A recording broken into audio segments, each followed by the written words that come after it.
Oh no, okay. I got you.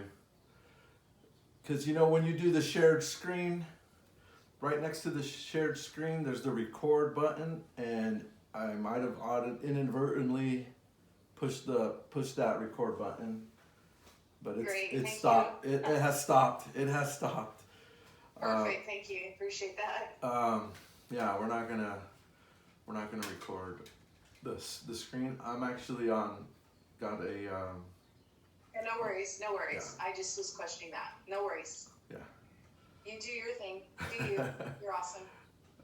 All right. All right. Oh, there he is. There he is. How you doing? Good morning. There he is. How you doing? We're gonna need make sure you have your materials, your paper, your pencil. You're gonna have two worksheets that I gave you. One is a open diagram. It looks like this, open mind diagram, and we're gonna be doing a photo analysis. So these are the two worksheets you'll have.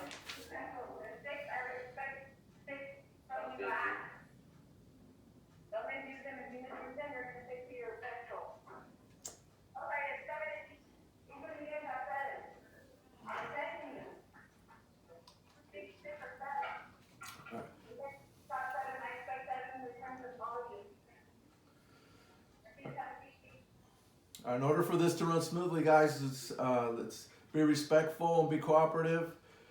Let's try our best. Like I always say, right now it's time for school, so put everything away. Try to avoid all the distractions. Focus on the present moment, which is right now school. We're doing our how can I say Malayla.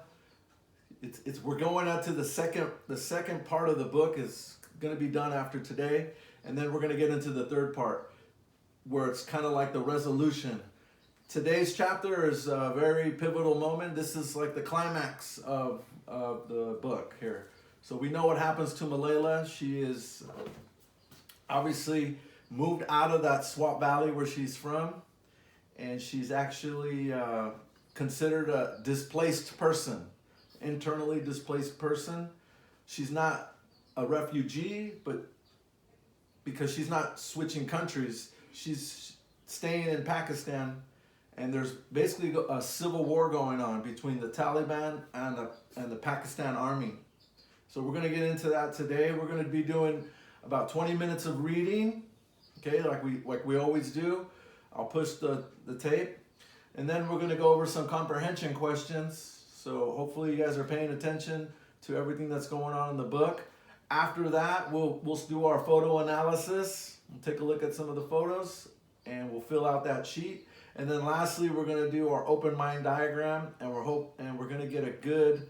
Well, I want you to express your guys' own thoughts, own feelings on what you guys think of Malayla and who she is, and what does she represent to you. We talked a lot about how Malayla is from a distant land, a far off country, but she's struggling and going through this really, really tough time in her life where her goal is to get her education so that she could become a doctor.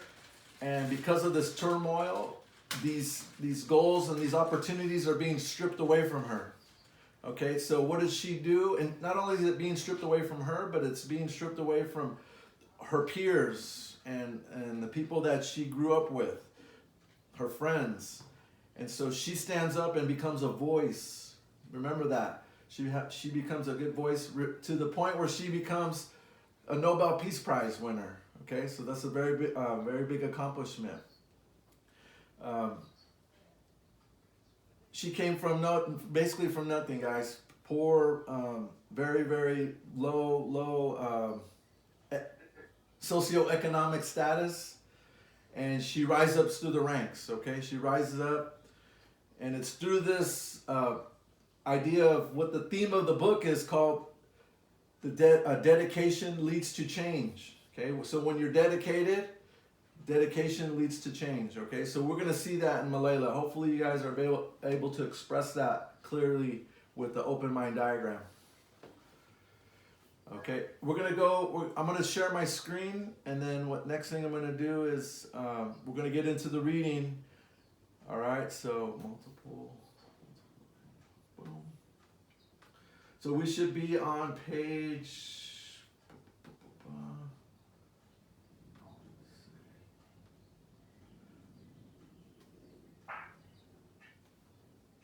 Okay, we're on page 189. Okay, 189, and this class discussion, or this first slide, begins. It asks us to watch a video on a Pakistan flood in 2010. Okay, and Malayla has already told us what has been going on in her life. She remembers 9/11 as a little girl. She remembers hearing sirens and the news about there was a bombing. And she knows that there's a war going on between the Taliban and Pakistan. And also, there's been an earthquake. So there's been a lot of turmoil, a lot of crisis situations, okay? I'm not going to show the video, but we're going to just get straight into the readings, just for time's sake, okay? So on page 189, we should all have our book, and you guys should be following along, okay? Page 189.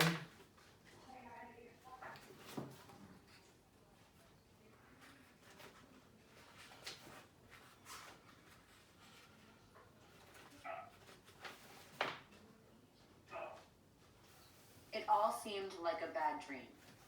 We had been away from our valley for almost 3 months, and as we drove back past Churchill's Picket, past the ancient ruins on the hill and the giant Buddhist stupa, we saw the wide Swat River, and my father began to weep.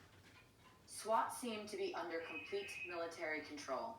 The vehicle we were in had even had to pass through an explosive check before we could head up to Malaccan Pass. Once we got over the other side and down into the valley, it seemed there were army checkpoints everywhere, and soldiers had made nests for their machine guns on so many of the rooftops. As we drove through villages, we saw buildings in ruins and burned out vehicles. It made me think of old war movies or the video game my brother Kushal used to play. When we reached Mingora, we were shocked. The army and Taliban had fought street to street, and almost every wall was pockmarked with bullet holes. There was the rubble of blown-up buildings, which the Taliban had used as hideouts, and piles of wreckage, twisted metal, and smashed-up signs. Most of the shops had heavy metal shutters. Those that didn't had been looted. The city was silent and emptied of people and traffic, as if the plague had descended. The strangest sight of all was the bus station. Usually, it's a complete confusion of flying coaches and rickshaws, but now it was completely deserted. We even saw plants growing up through the cracks in the paving. We had never seen our city like this. At least there was no sign of the Taliban. It was the 24th of July in 2009, a week after our Prime Minister had announced that the Taliban had been cleared out. He promised that the gas supply has been restored and the banks were reopening, and called on the people of Swat to return. In the end, as many as half of its 1.8 million population had left our valley. From what we could see, most of them were not convinced it was safe to return. As we drew close to home, we all fell silent. Even my little brother, Atal the Chatterbox. Our home was near Circuit House, the army headquarters, so we were worried it might have been destroyed in the shelling. We had also heard that many homes had been looted. We held our breath as my father unlocked the gate. The first thing we saw was that in the 3 months we had been away, the garden had become a jungle. My brothers immediately rushed off to check on their pet chickens. They came back crying. All that remained of the chickens was a pile of feathers and the bones of their small bodies entangled, as if they had died in an embrace.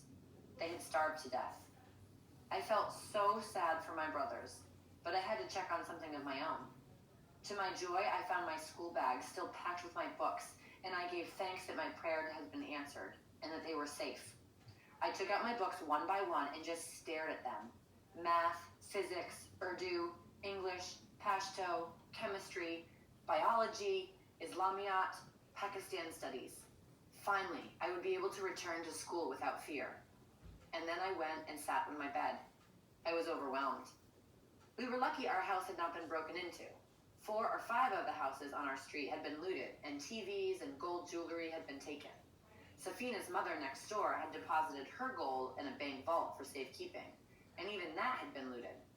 My father was anxious to check on the school. I went with him. We found that the building opposite the girls' school had been hit by a missile, but the school itself looked intact. For some reason, my father's keys would not work, so we found a boy who climbed over the wall and opened it from the inside. We ran up the steps, anticipating the worst. Someone has been in here, my father said, as soon as we entered the courtyard.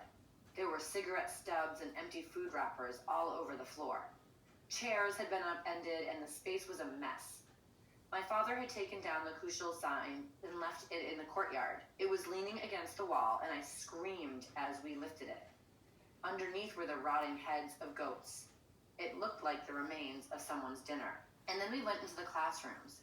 Anti-Taliban slogans were scrawled all over the walls. Someone had written Army Zindabad, which means long live the army, on a whiteboard in permanent marker. Now we knew who had been living there. One soldier had even written corny love poems in one of my classmates' diaries. Bullet casings littered the floor. The soldiers had made a hole in the wall through which you could see the city below. Maybe they had even shot at people through that hole. I felt sorry that our precious school had become a battlefield. While we were looking around, we heard someone banging on the door downstairs. "Don't open it, Malala," my father ordered. In his office, my father found a letter left by the army. It blamed citizens like us for allowing the Taliban to control SWAT. "We have lost so many of the precious lives of our soldiers, and this is due to your negligence. Long live Pak Army," it read. "This is typical," he said. "We people of SWAT were first seduced by the Taliban, and then killed by them, and now blamed for them. Seduced, killed, and blamed." In some ways, the army did not seem very different from the militants. One of our neighbors told us that he had even seen them leaving the bodies of dead Taliban in the streets for all to see. Now their helicopters flew in pairs overhead like big, black, buzzing insects. And when we walked home, we stayed close to the walls so they wouldn't see us. We heard that thousands of people had been arrested, including boys as young as 8, who had been brainwashed to train for suicide bombing missions. The army was sending them to a special camp for jihadis to de-radicalize them.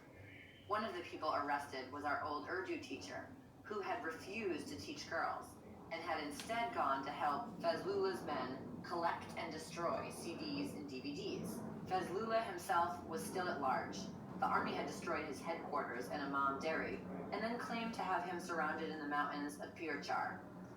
Then they said he was badly injured, and that he had his spokesman, Muslim Khan, in custody. Later, the story changed, and they reported that Fazlullah had escaped into Afghanistan and was in the province of Kunar. Some people said that Fazlullah had been captured, but that the army and the ISI couldn't agree on what to do with him. The army had wanted to imprison him, but the intelligence service had prevailed and taken him to Bajor so he could slip across the border to Afghanistan. Muslim Khan and another commander called Mahmoud seemed to be the only members of the Taliban leadership who were in custody. All the others were still free. As long as Fazlullah was still around, I was afraid the Taliban would regroup and return to power. At night, I sometimes had nightmares, but at least his radio broadcasts had stopped. My father's friend, Ahmad Shah, called it controlled peace, not a durable peace. But gradually, people returned to the valley because Squaw is beautiful, and we cannot bear to be away from it for long. Our school bell rang again for the first time on the 1st of August. It was wonderful to hear that sound and run through the doorway and up the steps as we used to. I was overjoyed to see all my friends. We had so many stories from our time as IDPs. Most of us had stayed with friends and family, but some had been in camps. We knew we were lucky. Many children had to have their classes in tents because the Taliban had destroyed their schools. And one of my friends, Sundis, had lost her father, who had been killed in an explosion. It seemed like everyone I knew had written the BBC diary. Some thought my father had done it for me, but Madame Miramar, our principal, told them, no, Malala is not just a good speaker, but also a good writer. That summer, there was only one topic of conversation in my class. Shiza Shahid, our friend from Islamabad, had finished her studies in Stanford and invited 27 girls from the Kushal school to spend a few days in the capital seeing the sights and taking part in workshops to help us get over the trauma of living under the Taliban. Those from my class were me, Maniba, Malika Noor, Rita, Karishma, and Sundas, and we were chaperoned by my mother and Madame Mariam. We left for the capital on Independence Day, the 14th of August, and traveled by bus, everyone brimming with excitement. Most of the girls had only ever left the valley when we became IDPs. This was different and very much like the holidays we read about in novels. We stayed in the guest house and did lots of workshops on how to tell our stories so people outside would know what was going on in our valley and help us. Right from that first session, I think Shiza was surprised how strong-willed and vocal we all were. It is a room full of Malalas, she told my father. We also had fun doing things like going to the park and listening to music, which might seem ordinary for most people, but in SWAT had become acts of political protest. And we saw the sights. We visited the Fazl Mosque at the base of the Margala Hills, which was built by the Saudis for millions of rupees. It is huge and white and looks like a shimmering tent suspended between minarets. We went on our first ever visit to the theater to see an English play called Tom, Dick, and Harry and had art classes. We ate at restaurants and had our first visit to a McDonald's. There were lots of firsts, although I had to miss a meal in a Chinese restaurant because I was on a TV show called Capital Talk. To this day, I still haven't gotten to try duck pancakes. Islamabad was totally different from SWAT. It was as different for us as Islamabad is from New York. Shiza introduced us to women who were lawyers and doctors and also activists, which showed us that women could do important jobs, yet still keep their culture and traditions. We saw women in the streets without purdah, their heads completely uncovered. I stopped wearing my shawl over my head in some of the meetings, thinking I had to become a modern girl.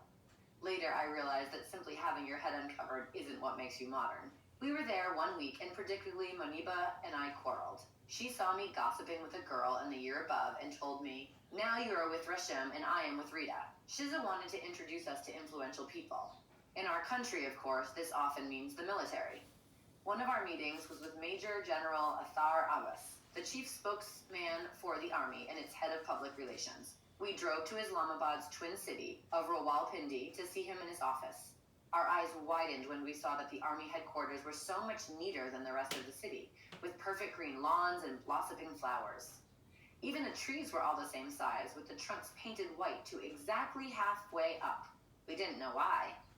Inside the headquarters, we saw offices with banks of televisions, men monitoring every channel, and one officer showed my father a thick file of cuttings, which contained every mention of the army in that day's papers. He was amazed. The army seemed so much more effective at PR than our politicians. We were taken into a hall to wait for the general. On the walls were photographs of all our army chiefs, the most powerful men in the country, including dictators like Musharraf and Scary Zia. A servant with white gloves brought us tea and biscuits and small meat samosas that melted in our mouths. When General Abbas came in, we all stood up. He began by telling us about the military operation in SWAT, which he presented as a victory. He said 128 soldiers and 1,600 terrorists had been killed in the operation. After he finished, we could ask questions. We had been told to prepare questions in advance, and I had made a list of 7 or 8. Shiza had laughed and said he wouldn't be able to answer so many. I sat in the front row and was the first to be called on. I asked, 2 or 3 months ago, you told us Fazlullah and his deputy were shot and injured, and then you said they were in SWAT, and sometimes you say they're in Afghanistan. How did they get there? If you have so much information, why can't you catch them? His reply went on for about 10 to 15 minutes, and I couldn't work out what his answer was. And then I asked about Reconstruction. The army must do something for the future of the valley, not just focus on the military operation, I said. Maniba asked something similar. Who will reconstruct all of these buildings and schools, she wanted to know. The general replied in a very military way. After the operation, first we will have recovery, then rehabilitation, and then hold and transfer to civil authorities. So, if we can just take a look, just take a little breather right here, and let's try to see what's going on in the story. you see that Malala and her friends are being invited into the city, and she's getting like the royal treatment, and she's having these first experiences, like going to McDonald's, being like pampered and things like that.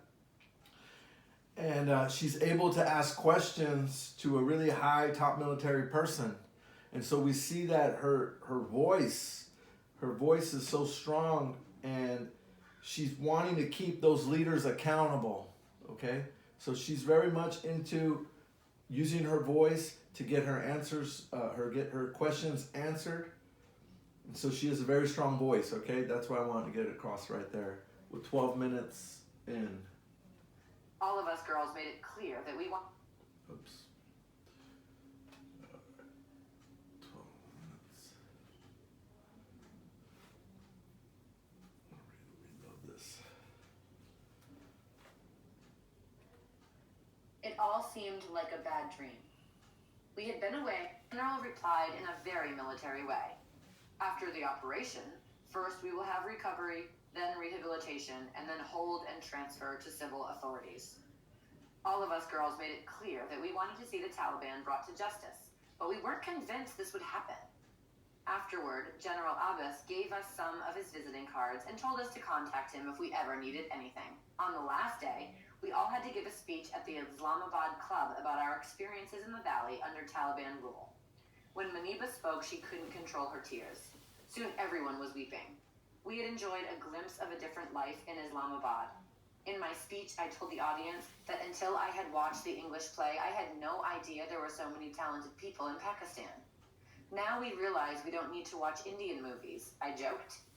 We had a wonderful time, and when we got back to Swat, I felt so hopeful about the future I planted a mango seed in the garden during Ramadan, and they are a favorite fruit to eat after breaking the fast. But my father had a big problem. While we had been IDPs, and for all the months the school had been closed, he had collected no fees. But the teachers still expected to be paid, although that would have been over 1 million rupees. All the private schools were in the same boat. One school gave its teachers salaries for a month, but most didn't know what to do, as they couldn't afford to pay. The teachers at the Kushal school demanded something. They had their own expenses, and one of them, Miss Hera, was about to get married, and had been relying on her salary to help pay for the ceremony. My father was in a fix. Then we remembered General Abbas and his visiting card.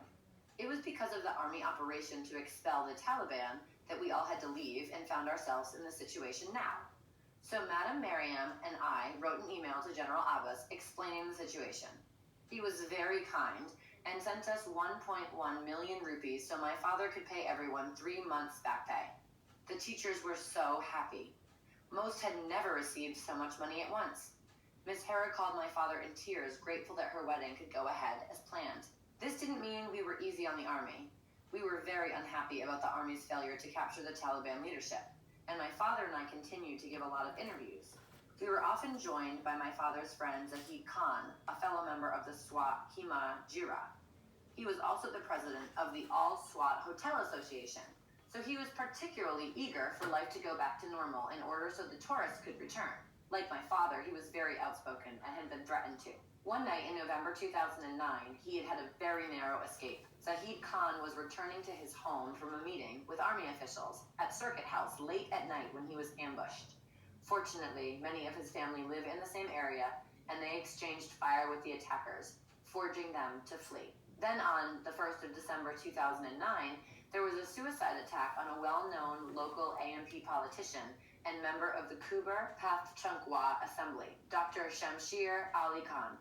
He had been greeting friends and constituents for Eid on his Huja, just a mile from Amman Deri, where Fazlua's headquarters had been, when the bomb went off. Dr. Shamsher had been an outspoken critic of the Taliban. He died on the spot and 9 other people were injured. People said the bomber was about 18 years old. The police found his legs and the other parts of his body. A couple weeks after that, our school was asked to take part in the District Child Assembly SWAT, which had been set up by the charity UNICEF and by the Kupar Kaur, or My Home Foundation for Orphans. 60 students from all over SWAT had been chosen as members. They were mostly boys, although 11 girls from my school went along. The first meeting was in a hall with lots of politicians and activists. We held an election for speaker and I won. It was strange to stand up there on the stage and have people address me as Madam Speaker, but it felt good to have our voices heard. The assembly was elected for a year, and we met almost every month. We passed 9 resolutions calling for an end to child labor and asking for help to send the disabled and street children to school, as well as for the reconstruction of all the schools destroyed by the Taliban. Once the resolutions were agreed, they were sent to officials, and a handful were even acted on. Maniba, Aisha, and I also started learning about journalism from a British organization called the Institute for War and Peace Reporting, which ran a project called Open Minds Pakistan. It was fun learning how to report issues properly. I had become interested in journalism after seeing how my own words could make a difference, and also from watching the Ugly Betty DVDs about life at an American magazine. This was a bit different. When we wrote it, it was about subjects close to our hearts, topics like extremism rather than clothes and hairstyles. All too soon, it was another year of exams. I beat Malik Noor for first place again, although it was close. Our headmistress had tried to persuade her to be the school prefect, but she said she couldn't do anything that might distract her from her studies. "You should be more like Malala and do other things," said Madam Mariam. "It's just as important as your education. Work isn't everything." But I couldn't blame her. She really wanted to please her parents, particularly her mother. It wasn't the same SWAT as before. Maybe it never would be, but it was returning to normal. Even some of the dancers of Bon Bazaar had moved back, although they were mostly making DVDs to sell rather than performing live. We enjoyed peace festivals with music and dancing, unheard of under Taliban. My father organized one of the festivals in Mazhagar and invited those who had hosted the IDPs in the lower districts as a thank you. There was music all night long. Things often seemed to happen around my birthday, and around the time I turned 13 in July of 2010, the rain came. We normally do not have monsoons in Swat, and at first we were happy, thinking the rain would mean a good harvest. But it was relentless and so heavy that you couldn't even see the person standing in front of you. Environmentalists had warned that our mountains had been stripped of trees by the Taliban and timber smugglers. Soon, muddy floods were raging down the valleys, sweeping away everything in their wake. We were in school when the flood started and were sent home. But there was so much water that the bridge across the dirty stream was submerged, so we had to find another way. The next bridge we came to was also submerged, but the water wasn't too deep, so we splashed our way across. It smelled foul. We were wet and filthy by the time we got home. The next day we heard that the school had been flooded. It took days for the water to drain away, and when we returned, we could see chest-high tide marks on the walls. There was mud everywhere. Our desks and chairs were covered with it. The classroom smelled disgusting. There was so much damage, it cost my father 90,000 rupees to repair, equivalent to the monthly fees for 90 students. It was the same story throughout Pakistan. The mighty Indus River, which flows from the Himalayas down through the KPK and Punjab to Karachi in the Arabian Sea, and of which we are so proud, had turned into a raging torrent and burst its banks. Roads, crops, and entire villages were washed away. Around 2,000 people drowned and 14 million people were affected. Many of them lost their homes and 7,000 schools were destroyed.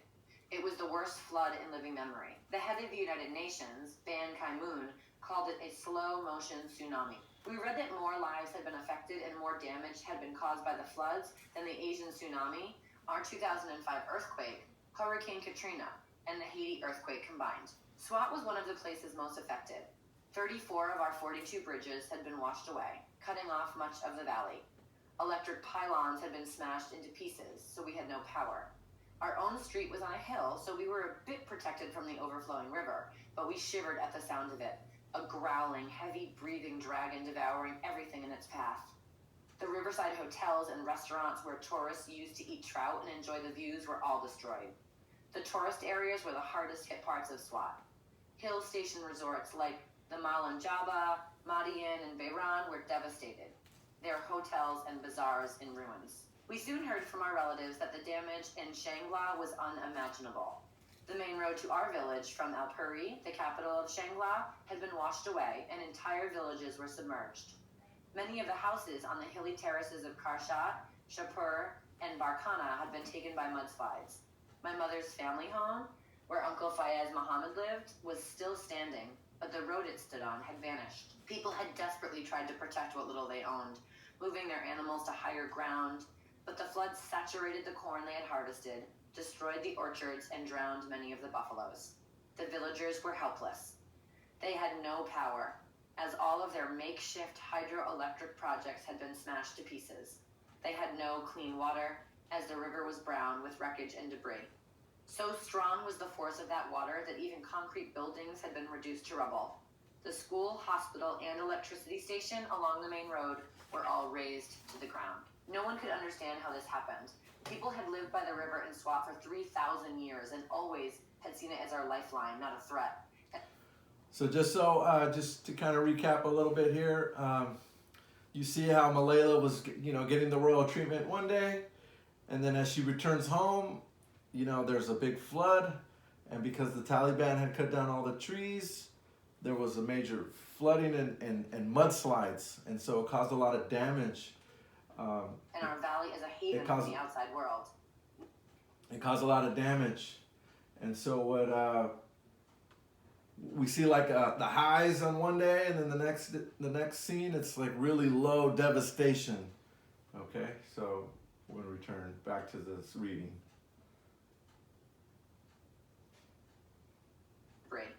So strong was the force of that water that even concrete buildings had been reduced to rubble. The school, hospital, and electricity station along the main road were all razed to the ground. No one could understand how this happened. People had lived by the river in Swat for 3,000 years and always had seen it as our lifeline, not a threat, and our valley as a haven from the outside world. Now we had become the Valley of Sorrows, said my cousin Sultan Rome. First the earthquake, then the Taliban, then the military operation, and now, just as we were starting to rebuild, devastating floods arrived to wash our work away. People were desperately worried that the Taliban would take advantage of the chaos and return to the valley. My father sent food and aid to Shangla using money collected by friends and the SWAT Association of Private Schools. Our friend Shiza and some of the activists we had met in Islamabad came to Mingora and distributed lots of money. But just like during the earthquake, it was mainly volunteers from Islamic groups who were the first to arrive in the more remote and isolated areas with aid. Many said the floods were another reproof from God for the music and dancing we enjoyed at the recent festivals. The consolation this time, however, was that there was no radio to spread the message. While all this suffering was going on, while people were losing their loved ones, their homes, and their livelihood, our president, Asif Zardara, was on holiday at a chateau in France. I am confused, Abba, I told my father. What's stopping each and every politician from doing good things? Why would they not want our people to be safe, to have food and electricity? After the Islamic groups, the main help came from the army. Not just our army. The Americans sent helicopters, which made some people suspicious. One theory was that the devastation had been created by the Americans using something called HAARP, or High Frequency Active Auroral Research Program technology, which causes huge waves under the ocean, thus flooding our land. Then, under the pretext of bringing in aid, they could legitimately enter Pakistan and spy on our secrets. Even when the rain finally ceased, life was still difficult. We had no clean water and no electricity. In August, we had our first case of cholera in Mingora, and soon there was a tent of patients outside the hospital. Because we were cut off from supply routes, what little food was available was extremely expensive. It was the peach and onion season, and farmers were desperate to save their harvests. Many of them made hazardous journeys across the churning, swollen river on boats made from rubber tires to try to bring their produce to market. When we found peaches for sale, we were so happy. There was less foreign help than there might have been at another time. The rich countries of the West were suffering from an economic crisis, and President Zardari's travels around Europe had made him less sympathetic. Foreign governments pointed out most of our politicians weren't paying any income tax, so it was a bit much to ask hard-pressed taxpayers in their own countries to contribute. Foreign aid agencies were also worried about the safety of their staff after a Taliban spokesperson demanded the Pakistan government reject help from Christians and Jews. No one doubted they were serious. The previous October, the World Food Program office in Islamabad had been bombed and 5 aid workers were killed. In Swat, we began to see more signs that the Taliban had never really left. 2 more schools were blown up, and 3 foreign aid workers from a Christian group were kidnapped as they returned to their base in Mingora and then murdered. We received another shocking news. My father's friend, Dr. Mohammed Farouk, the vice chancellor of Swat University, had been killed by 2 gunmen who burst into his office.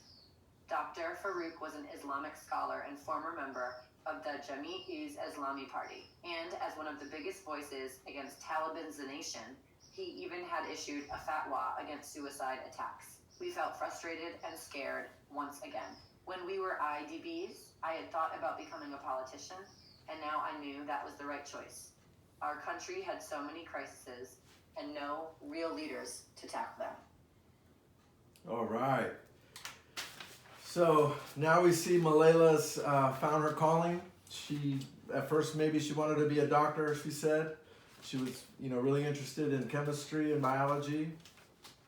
And now she knows that there needs to be leadership. And so now she says she wants to become a politician. So that's chapter 16. Thank you guys for following along. It was kind of a long read, I understand.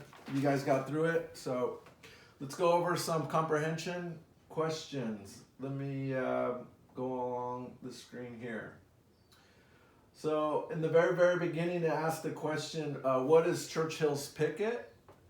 And if you remember when she was leaving out of the Swat Valley, and they come to this point where it's like a high ground, and it's in the very, very, very beginning on page 187, where it says, we had been away from our valley for almost 3 months, and as we drove back past Churchill's Picket, it's the ancient ruins on the hill and the giant Buddhist stupa. We saw the wide Swat River, and my father began to weep. So Churchill's Picket is an area or a location near the ancient ruins on a hill. And the reason why it's called Churchill's Picket is because this is where Churchill was when he was in the military. He was wounded in that area. So if you find on page 16, you can find the answer there. What is Churchill's Picket? Do you guys, number 2, do you guys remember what happened to allow Malayla and her family to return to Swat Valley? It's on the very next page on 190.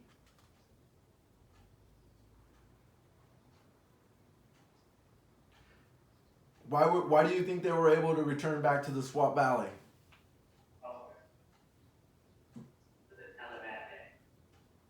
The Taliban had been cleared out. Very good. Very good. Thank you, Isaac. Thank you, young man.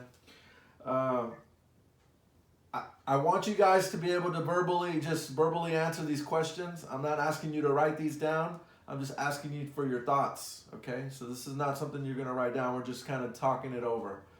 The next thing, what was the state of many of the villages in Swat? Remember they returned to Swat? Do you guys remember what it looked like? How does she describe it? Say it again? Okay, look, destructed, right? Everything was destroyed. They had to rebuild. Remember the Taliban had put graffiti on the whiteboard and things like that? Oh, that's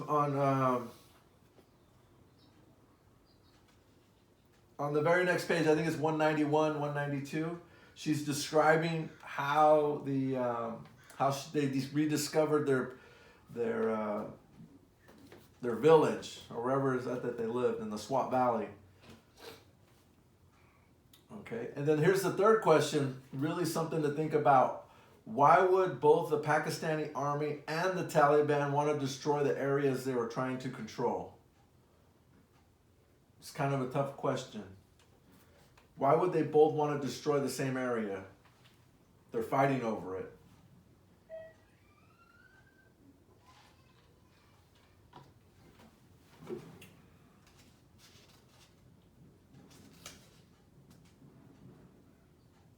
Any ideas?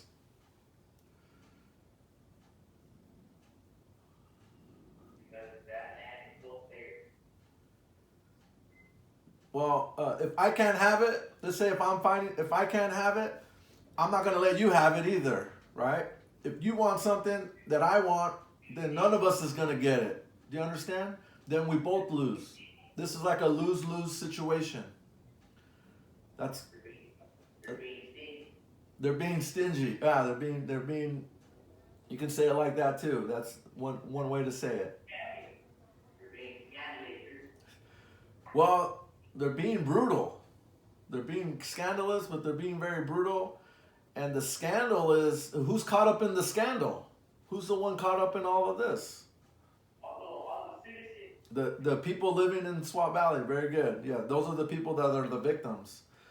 Okay, and did you guys remember who's Fazula and what is his status? You remember how they started talking about Fazula? You know who he is, and you remember what his status is? It's on page. You can.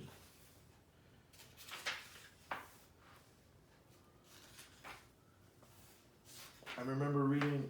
They were talking a lot about Fazlullah.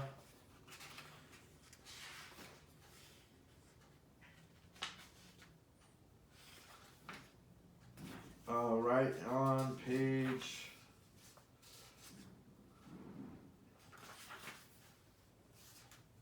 On page 192, right on the left side on the bottom, it says Fazlullah himself was still at large. What does that mean when he's at large?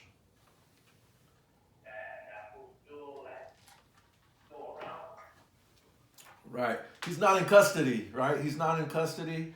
Other people that remember, he's the leader of the Taliban in Pakistan. So during that time, his commanders and the people that are under him, they were being arrested, right? The Pakistan army came in and they were able to capture some of his commanders, but he always got away, right? And there's a rumor, or there was rumors that he had went across the border into Afghanistan, okay?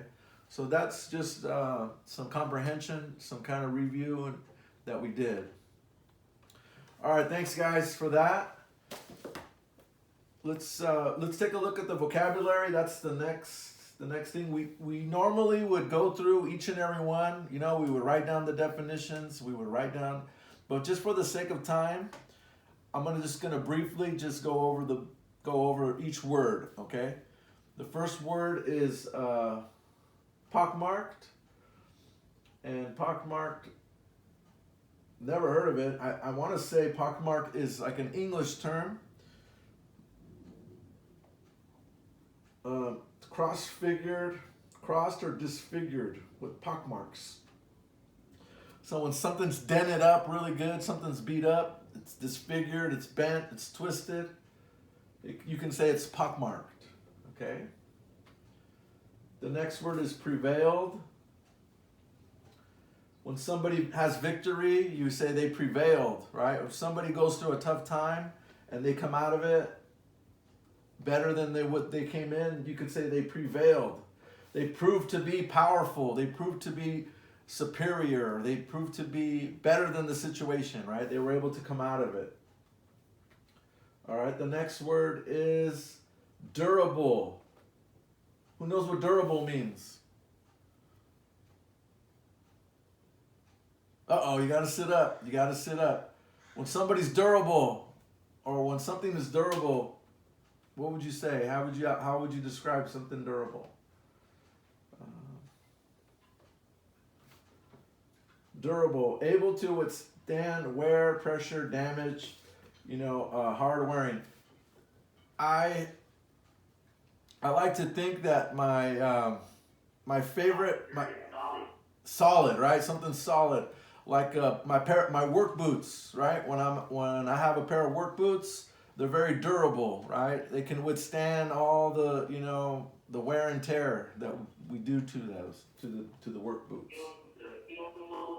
Steel toe boots, exactly. Some things can fall on them, bend, and it would withstand any of the pressure. Okay. The next word is chaperone. Everybody say chaperone. Chaperone. Thank you. Chaperone is kind of like I call it the third wheel. A chaperone is someone who is kind of like a, how would I describe it? An overseer, an overlooker of an event for children or kids. Let's see. A person who accompanies and looks after another person or group of people. So who looks after them. Usually like when you go on a field trip and you got like a parent will come along and chaperone, that would be, you would consider that, you know, someone who's looking after a group, a person. So back in the days when I was young, I couldn't go on a date without a chaperone. You know, we couldn't be having no shenanigans going on. Okay, the next word. Yeah, we'll go to the movies, you know. Yeah, I would have to, you know, I would basically have my mom drive me around, and she would be my chaperone. My mother would be my chaperone. Or, you know, a lot of times I would have an older cousin or older cousin usually, and I would say, hey, I'm gonna be with my older cousin, and my mom would say, okay, that's good. She could be your chaperone. She could watch over you. Okay. How would you feel if you had a chaperone on your date?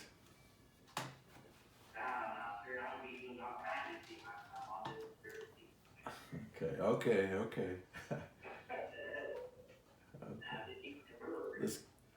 Let's keep it PG, guys. Let's keep it PG. Let's see. The next word is brimming. Brimming is like when you fill up your cup and it goes all the way to the top, and you could see it almost trying to spill over, where there's like this tension at the very top of your cup. It's brimming. It's almost overflowing. Let's take a look at what it says here. To brim. Oh, at the edge. Oh, okay, right here. The upper edge of the lip of cup or of a container. So, like I said, when you pour like coffee or tea or something into a cup and it goes all the way up to the top, that's the brim, right? It's brimming. Yeah. To the point of overflowing. Remember, it overflows. It gets to that one point. So, I don't remember how it was used in the book, but I could imagine if somebody is, people could be brimming with emotions. You can be brimming with like almost, you're filled with joy. You're overflowing with a good emotion. That would be like, wow, have tears of joy. Okay. All right, next word. That's a good word. That's a really good word, brimming.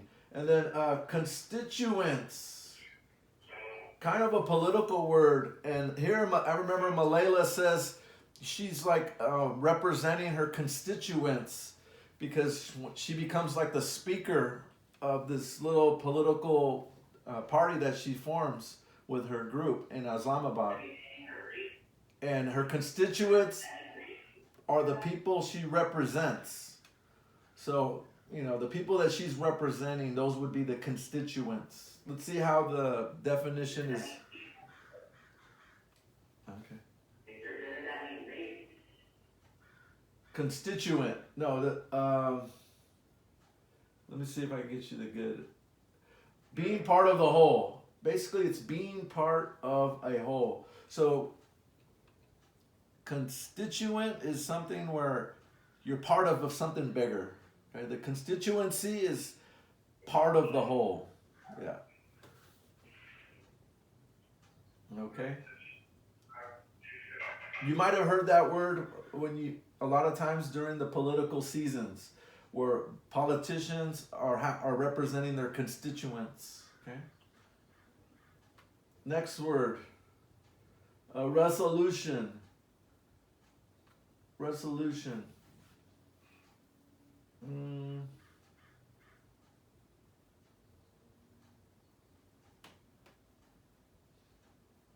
A resolution is like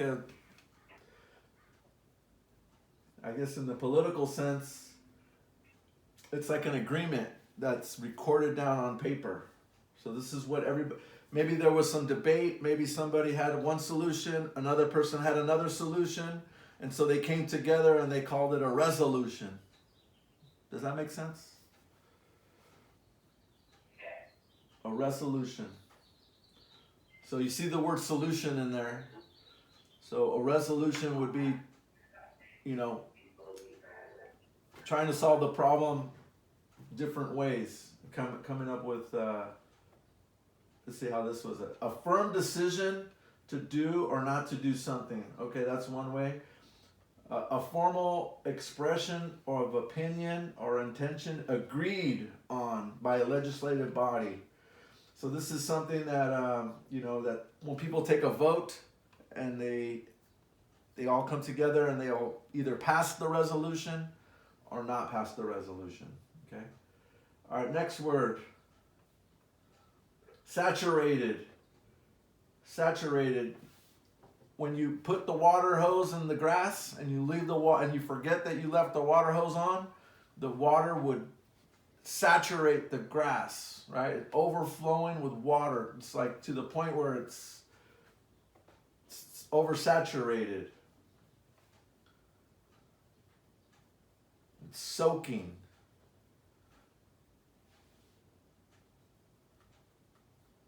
Next word. Oh, let me see. Here we go. Saturating. Trying to go over these quickly because I want to give you guys time to do the worksheets.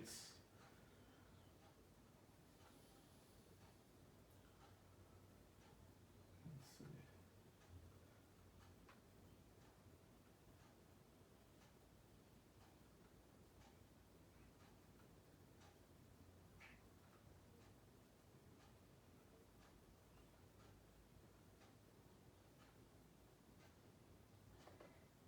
Okay, that one's taking a while.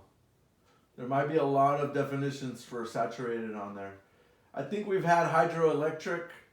I think that was a term that we went through before where water flows down a river and it turns a turbine, it turns like a mill or a wheel. And then that wheel is connected to a turbine. And that turbine produces or generates electricity. So I think I showed you a picture of it last time. Here it is again.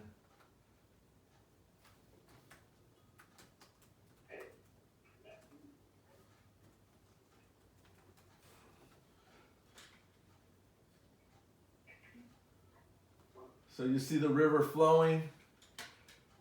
Let's see, you see the river, water's flowing here down the dam. The water flows and then it spins here a turbine, and then that turbine produces the electricity, and then it transmits that electricity on the transformer. There's a picture there. All right, let's see. Saturated. Is it going to show?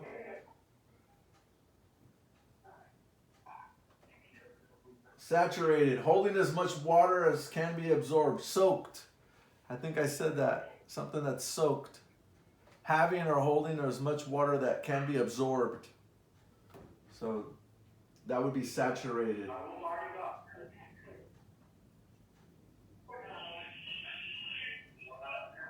Okay, consolation. A consolation is something to make you feel better, right? When somebody, let's say they're in a competition and they get second place, well, they'll get a little medal. They'll get like a little prize, okay?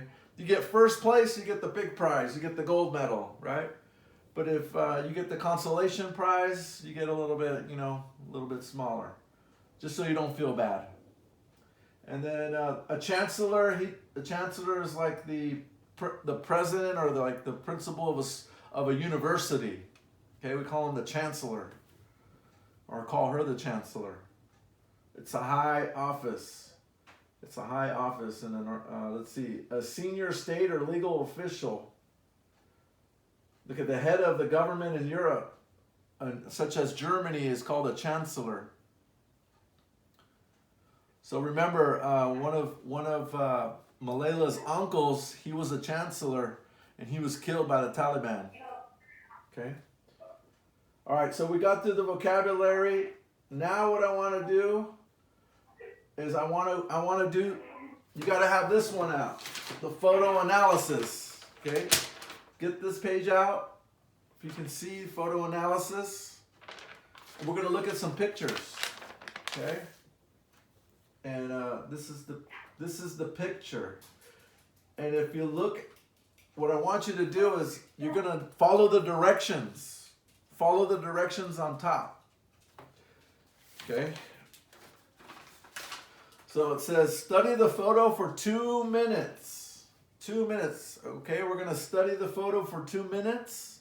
And I'm hoping you guys can see it well. Does everybody see the picture? Give me a thumbs up if you see the picture. Thumbs up, guys? No? All right, oh, there you go. Let's see. Oh, that's a thumbs down. Okay, let's see. Let me make it larger. I don't know. Let's see if I can make it larger.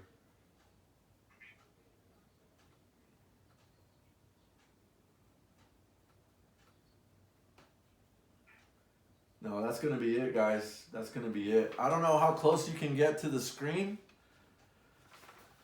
But 2 minutes. Try to take a look at what's going on. I don't know if there's glare on your screen that's not letting you watch or look at the picture closely. But it says from an overall impression of the photograph. Okay, form an overall impression of the photograph. So take a look at the picture. What do you see? It looks like there's a bunch of people standing on rubble. Bunch of like bricks from a building that topped over. That's what it looks like to me. And I see a sign that says Government High School Quambar. And it has this little SWAT right there. Do you see that? There's like a gate. I see that, okay? So that's my overall impression. It looks like people are trying to pick up the pieces of the building. That's what it looks like to me. It says, now divide the photo into quadrants and study each section to see new details become visible. So for 2 minutes, take a look at the picture and then look at each, divide the picture into 4 sections and see what's going on in each of those 4 sections.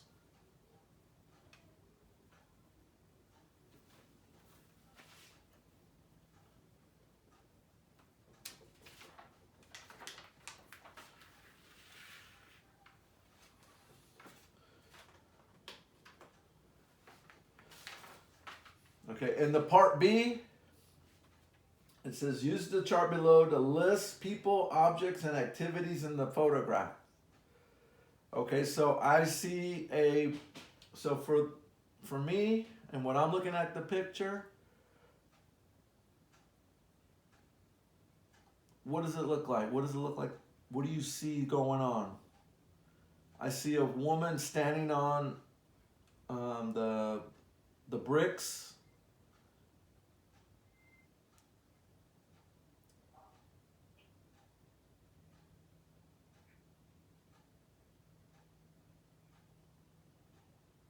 So I see a woman, I see children, I see men, I see mostly young boys. Okay, I don't know, that's what I see. I see a bicycle on the left side. That's another object. I see bricks falling down. Those are the objects. I see a gate. I see like a hill in the background. What are the activities? What do you see them doing? Fill out the sheet. I see them climbing. I see them, it looks like they're digging with their hands. I see some watching. Some people are watching, some people, it looks like they're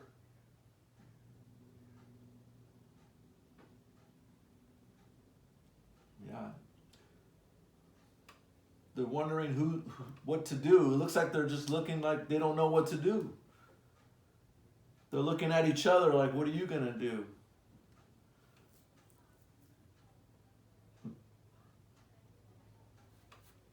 Okay, so that's the 2 minutes. We've been looking at this picture for 2 minutes. Let's start writing down some of these things on part B.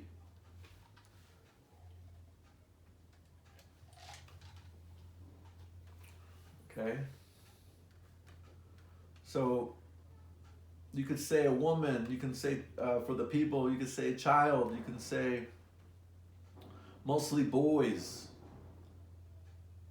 There might be a young girl there because she has the hijab, and I know there's a woman there because she's wearing a burqa.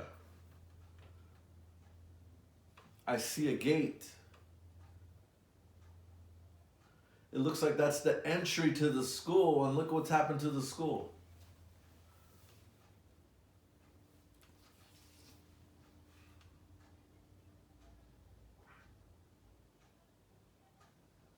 So just by looking at the picture, and we've kind of identified the objects in the picture, we've identified the people that are there, and we kind of see what activities that they're doing. Look at step 2. It says, based on what you have observed, list 3 things you can infer from the photograph. So what is taking place here? What do you know based on what are the pictures?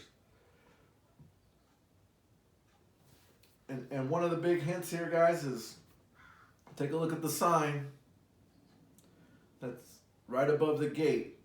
And that can give you an inference of what's going on in the photo. What has happened here in this photo? What are 3 things that have happened?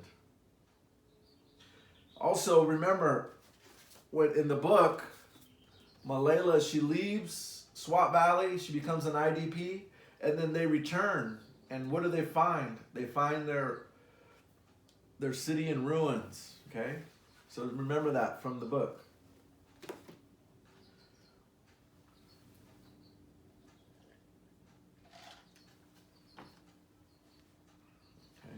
So if you should be working on step 1, part B, listing what you see, the people, the objects, activities, and some of you should already be giving me the inferences on step 2. What is going on in the photograph? What has happened?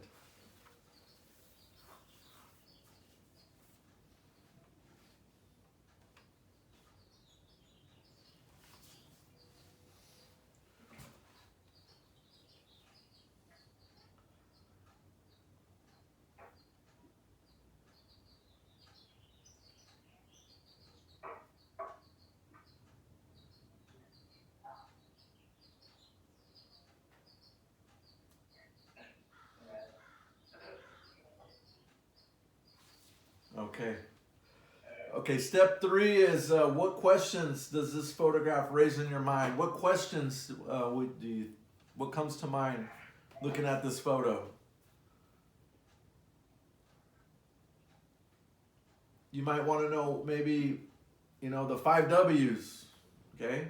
Think of the 5 W's when you think about questioning.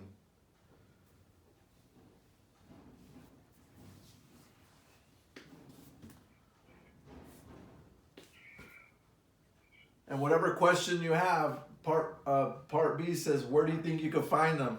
And we all know where we can find these questions. We can find these answers. You could even say, "Hey, ask Mr. G," and I'll be happy to answer any of your questions, the best that I can. Doesn't mean I'm going to be 100% correct, but maybe I can steer you in the right direction.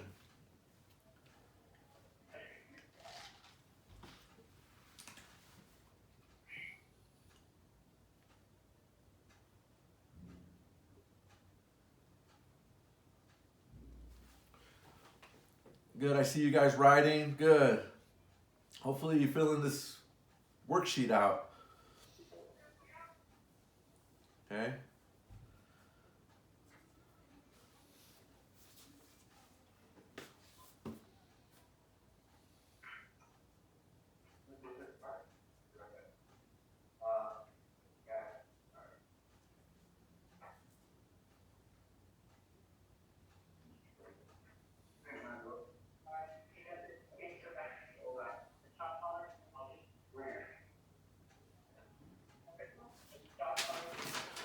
All right, hey guys, you guys should be. Hey, how you doing? Oh, okay, I see you. You're back, huh? You're back from. Would you have court? Okay, you had an appointment. Very good. So, so for the last 15, 20 minutes, you should have this one. Now you guys should have this one out. It's called the open mind diagram. This is how, so the next 20 minutes, we're going to be working on this open mind diagram, and I'm going to give you guys the directions. Open mind diagram. There you are. This is the open mind diagram here. Let's go back to here. So we did this. This is the open mind diagram. These are what is expected of you guys. I'm gonna, hopefully can make this bigger. Present.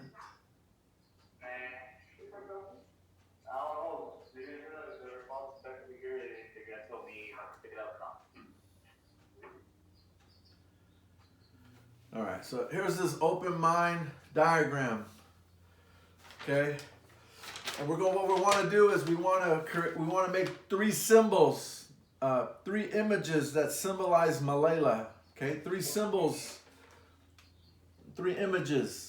Okay, one of the things that come to mind when I think about Malayla, especially in this chapter, is if we look at page 190. Okay, let's take a look at page 190, and you see at the very, very bottom where she goes back to the school. She says, I felt so sad for my brothers, but I had to check on something of my own. To my joy, I found my school bag, still packed with my books, and I gave thanks that my prayers had been answered and that they were safe. I took out my books one by one and just stared at them. Math, physics, Urdu, English, Pashto, chemistry, biology, Islamiyat, Pakistan studies. Finally, I would be able to return to school without fear. So one of the things we know about Malayla is she really values her education. Okay? So maybe one of the images is you're gonna put maybe a school or books, pen, or a book or something, and that'll be your symbol. And then what you need to do around the symbol is you need to write 3 to 4 brainstorm words around the symbol. For example, then what you're gonna do is you're gonna use 2 quotes. So the quote I just read can go right on here, and then one of your images would be a school, and then your words could be physics. What did she say? English, math, chemistry. Those will be the brainstorms around the symbol. Let me show you the example. Here's an open mind diagram of Benjamin Franklin. You see the 3 symbols, right? He's an inventor, so he has a lot of bright ideas. So they put the light bulb.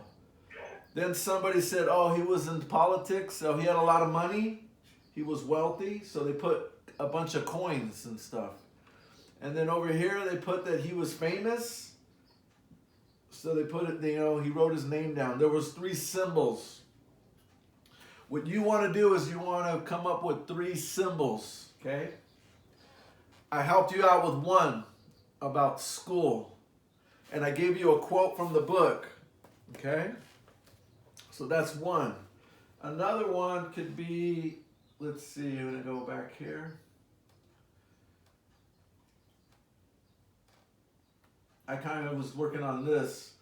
This is kind of like a brainstorm, okay? We know that Malayla went through struggle and crisis, right? Remember, she went through 9/11. She went through an earthquake. She had displacement, flood. She was a victim of violence, right? Her place getting destroyed by the Taliban. Okay, so maybe you want to put that as the brainstorm. Okay, I already talked about education. You know, the math, the science, the physics, her books, her pen. Those are things that involve her education. And then I was thinking about other things. Her voice. You know, she gives speeches. She became the Nobel Peace Prize winner. She was the speaker. She was a Madam Speaker. So those were the things that could be symbolizing her voice. Okay, and then I was thinking about her home. Her home is in the Swat Valley, and remember, she has her friends and family. So she loves her home. She loves she loves the way it looks, the scenery, the greenery, the nature, and things like that. So that's her home. That's in Swat Valley. Okay. So I'm just giving you guys ideas with this page here, but remember, you're only gonna have to pick 3 symbols, 2 quotes, and the brainstorms, words that represent the symbol. So what is the symbol, or what is that image representing? And you got to tell me that. Okay. So hopefully you guys are able to understand this assignment. I'm going to give you guys some time to work on this to the end of, obviously till lunchtime, which is in about 15 minutes, guys. So you guys got about 15 minutes. You can use, and you got to have 2 quotes. You can use the quotes from yesterday. Remember, we went through a bunch of quotes, some of Malayla's famous quotes. You could use 2 of those. Or you can grab some quotes from the book that support the reason why you chose that for your symbol or your image. Does everybody understand what we need to do here? Okay, if you want to color it, your staff has said they would provide crayons. So you can color it, make it nice and neat. And guys, remember, I want you to title this, I Am Malayla. You're going to write it over the top, I Am Malayla, and that's how we're going to know. Make sure your name is on it as well. Try to make it really, excuse me. So we draw the girl? No. You don't draw the girl. Here, let me show you again. It's going to look like this. You put the name on the outside, I Am Malayla. And inside, you're going to choose 3 images, okay? You could choose the images from this list. You could talk about her crisis, her struggle. That could be an image. You got to pick the image. I can't pick it for you. You could pick something that represents Malayla is her love of education. You pick an image or a symbol of her education. Then you use, so you only got to pick 3 images. I have 4 to choose from here. Okay, but you're only going to pick 3. And then below or around each of the symbols, you're going to write down, like if I were to say, okay, there was an earthquake, or I would put crisis and struggle, I would put a symbol of like a sad face emoji. That would be my symbol. And then around it, I would put like 9/11, earthquake, displacement, the flood, and then that would let me know what has Malayla gone through, her experience. Okay? No. Something more like this. Hey, give them another one. Start over. It's got to look like this. Yeah, that's not how she looks. That's not cool. That's not cool. Try to follow the directions, okay? And then I have the requirements here. It's got to have 3 images that symbolize Malayla. You have to have 3 to 4 brainstorm words around the symbol. So you're going to have a total of 9 to 12 words, okay? So you're gonna have the words that represent Malayla, and then 2 quotes, and you could use the quotes from yesterday, or you can go out of the book. I read you one today. I read you the one on page 190. It says, "I took out my books one by one and just stared at them." It says, "My prayers had been answered." Right? That's a quote from the book. Another quote from this chapter is on page 194. Page 194, it says,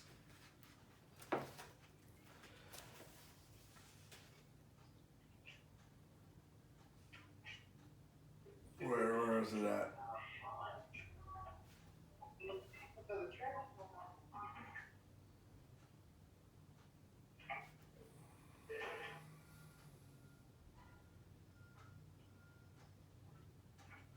It says, "Oh, right from the first session, I think Shiza was surprised how well strong-willed and vocal we were." So that's her voice. She's very strong-willed and vocal. That's straight from the book on page 194.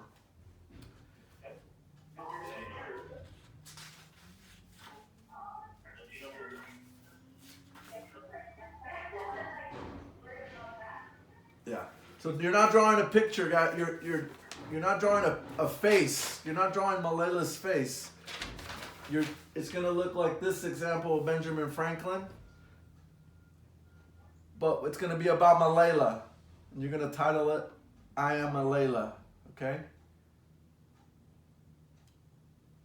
So take your time on that.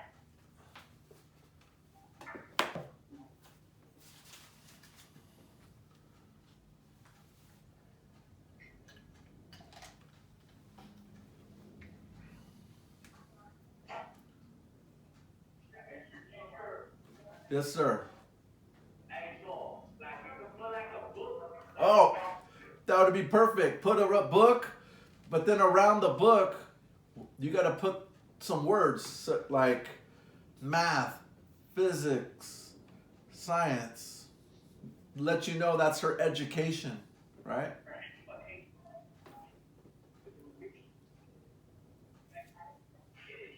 So a book, pencil, that would be education. But on top of that, remember, her schoolmates, her education is not just about her, it's about her schoolmates, it's about her teachers. Okay, so those are some of the brainstorm words you can use around the book.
All right, hey guys. So let me share mine. Let me share mine with you. Okay, let me share mine, and I'm gonna explain it. I'm only gonna use the camera. So let me stop my share, so you can see. Hopefully, you can see a little bit better. But here's my. Let's see which one works. Here's mine. Okay, I put I am Malayla. Right? I put I am Malayla, and then I have the book.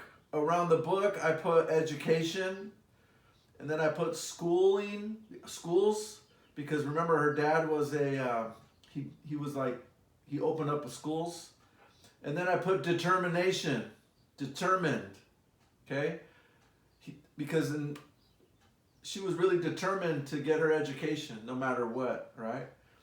Another symbol I picked here was the fist, like the fist like that. I picked that as a symbol because she resisted. Remember, they were telling her you can't go to school, and she refused. Remember, she would hide her books underneath, and so that way nobody knew she was going to school. Right? I put resistant, and then I put she spoke out. She would speak out, and I also put that she had a lot of courage. Okay. And then on the bottom one, the bottom symbol I try to put like a mountain, like two mountains with a river. And I said that's her home. That's the Swat Valley, and that's a place of beauty. Okay, and then the two quotes that I used was the ones I read. It says, my prayers were answered and my books were safe. Okay. And then also I used the quote, we were all very strong-willed and vocal. Okay. And I got that from the book. So this is kind of what I wanted you guys to do. Not draw, faces or things like that. Okay. I don't know if you could get a good look at that, but that's my example that I did, and hopefully you guys can show me something you guys did. Does somebody want to come up and show me something you guys did?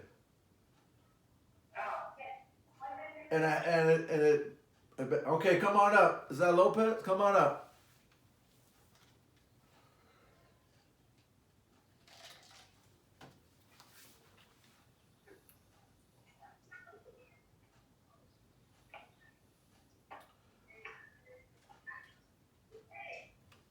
Oh no. No, that's not it. You guys didn't get it. Who got it? Did somebody get it? All right, come on out. Let me see what you got, young man. You're Ariel, right? You're Ariel? Good to see you, Ariel.